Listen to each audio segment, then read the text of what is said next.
Audiencia General, 7 de diciembre de 2011. Queridos hermanos y hermanas, los evangelistas Mateo y Lucas nos transmitieron una joya de la oración de Jesús, que se suele llamar himno de júbilo o himno de júbilo mesiánico. Se trata de una oración de reconocimiento y de alabanza, como hemos escuchado.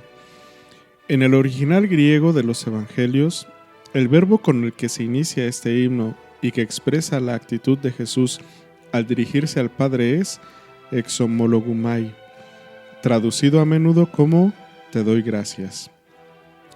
Pero en los escritos del Nuevo Testamento este verbo indica principalmente dos cosas. La primera es reconocer hasta el fondo. Por ejemplo, Juan Bautista pedía a quien acudía a él para bautizarse que reconociera hasta el fondo sus propios pecados. La segunda es estar de acuerdo. Por tanto, la expresión con la que Jesús inicia su oración contiene su reconocer hasta el fondo plenamente la acción de Dios Padre y juntamente su estar en total, consciente y gozoso acuerdo con este modo de obrar, con el proyecto del Padre.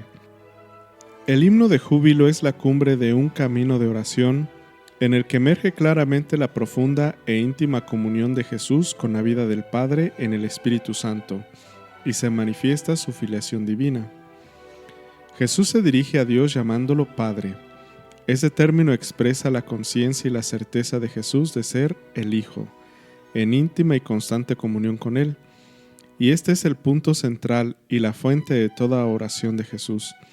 Lo vemos claramente en la última parte del himno, que ilumina todo el texto. Jesús dice: todo me ha sido entregado por mi Padre, y nadie conoce quién es el Hijo sino el Padre, ni quién es el Padre sino el Hijo y aquel a quien el Hijo se lo quiera revelar. Jesús, por tanto, afirma que solo el Hijo conoce verdaderamente al Padre. Todo conocimiento entre las personas, como experimentamos todos en nuestras relaciones humanas, comporta una comunión, un vínculo interior a nivel más o menos profundo entre quien conoce y quien es conocido. No se puede conocer sin una comunión del ser. En el himno de júbilo, como en toda su oración, Jesús muestra que el verdadero conocimiento de Dios presupone la comunión con Él. Solo estando en comunión con el otro comienzo a conocerlo, y lo mismo sucede con Dios.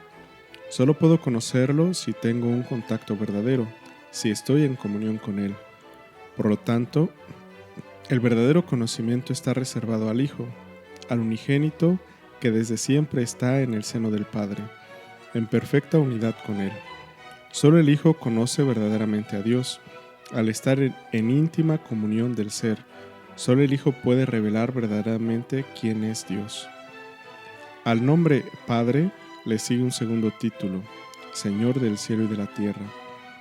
Jesús con esta expresión recapitula la fe en la creación y hace resonar las primeras palabras de la Sagrada Escritura: al principio creó Dios el cielo y la tierra. Orando, Él remite a la gran narración bíblica de la historia de amor de Dios por el hombre, que comienza con el acto de la creación. Jesús se inserta en esta historia de amor, en su cumbre y su plenitud. En su experiencia de oración, la Sagrada Escritura queda iluminada y revive en su más completa amplitud, anuncio del misterio de Dios y respuesta del hombre transformado. Pero a través de la expresión Señor del cielo y de la tierra, podemos también reconocer cómo en Jesús, el revelador del Padre, se abre nuevamente al hombre la posibilidad de acceder a Dios. Hagámonos ahora la pregunta: ¿a quién quiere revelar el Hijo los misterios de Dios? Al comienzo del himno, Jesús expresa su alegría porque la voluntad del Padre es mantener estas cosas ocultas a los doctos y los sabios y revelarlas a los pequeños.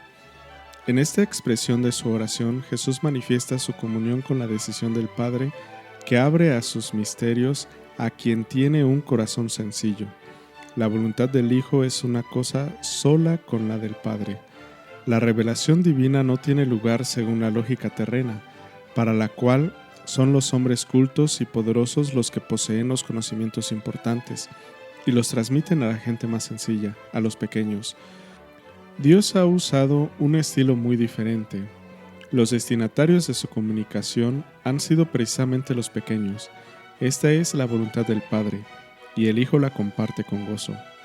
Dice el Catecismo de la Iglesia Católica: su conmovedor sí, Padre, expresa el fondo de su corazón, su adhesión al querer del Padre, de la que fue un eco el fiat de su madre en el momento de su concepción, y que preludia lo que dirá al Padre en su agonía. Toda la oración de Jesús está en esta adhesión amorosa de su corazón de hombre al misterio de la voluntad del Padre. De aquí deriva la invocación que dirigimos a Dios en el Padre Nuestro: hágase tu voluntad en la tierra como en el cielo.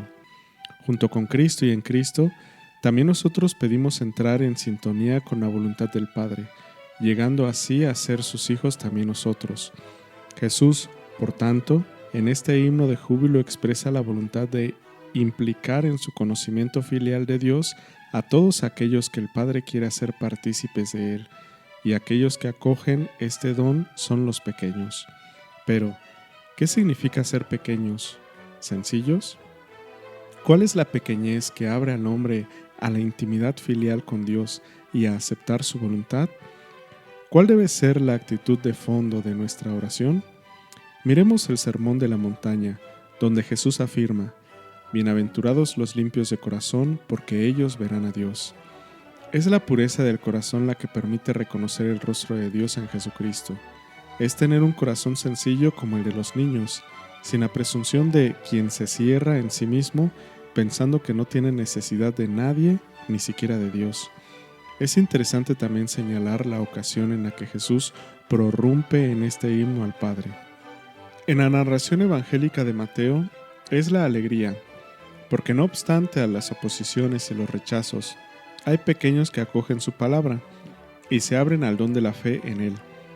El himno de júbilo, en efecto, está precedido por el contraste entre el elogio de Juan Bautista, uno de los pequeños que reconocieron el obrar de Dios en Cristo Jesús, y el reproche por la incredulidad de las ciudades del lago, donde había hecho la mayor parte de sus milagros. Mateo, por tanto, ve el júbilo en relación con las expresiones con las que Jesús constata la eficacia de su palabra y la de su acción. Vayan a anunciar a Juan lo que están viendo y oyendo. Los ciegos ven y los cojos andan.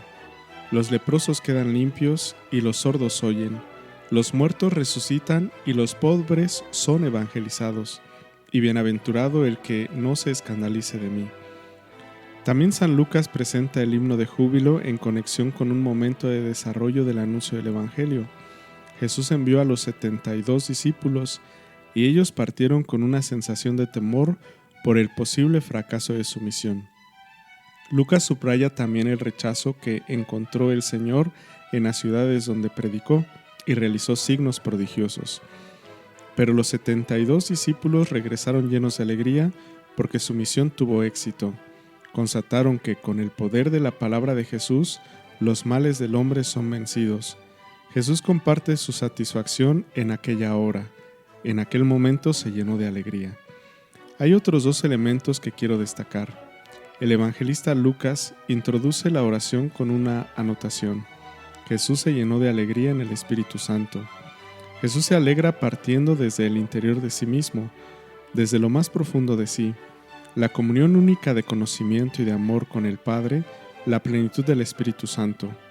Implicándonos en su filiación, Jesús nos invita también a nosotros a abrirnos a la luz del Espíritu Santo, porque como afirma el apóstol Pablo, nosotros no sabemos pedir como conviene, pero el Espíritu mismo intercede por nosotros con gemidos inefables, según Dios, y nos revela el amor del Padre. En el Evangelio de Mateo, después del himno de júbilo, encontramos uno de los llamamientos más apremiantes de Jesús: vengan a mí todos los que están cansados y agobiados, y yo los aliviaré.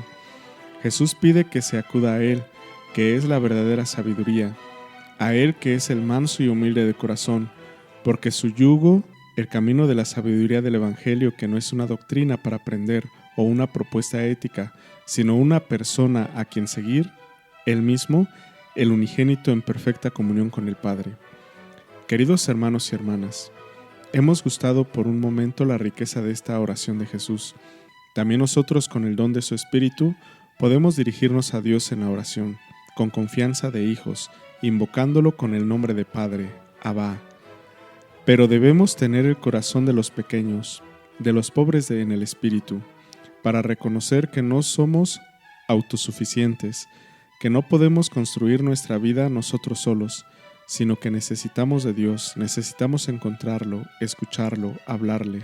La oración nos abre a recibir el don de Dios, su sabiduría, que es Jesús mismo, para cumplir la voluntad del Padre en nuestra vida y encontrar así alivio en el cansancio de nuestro camino. Gracias.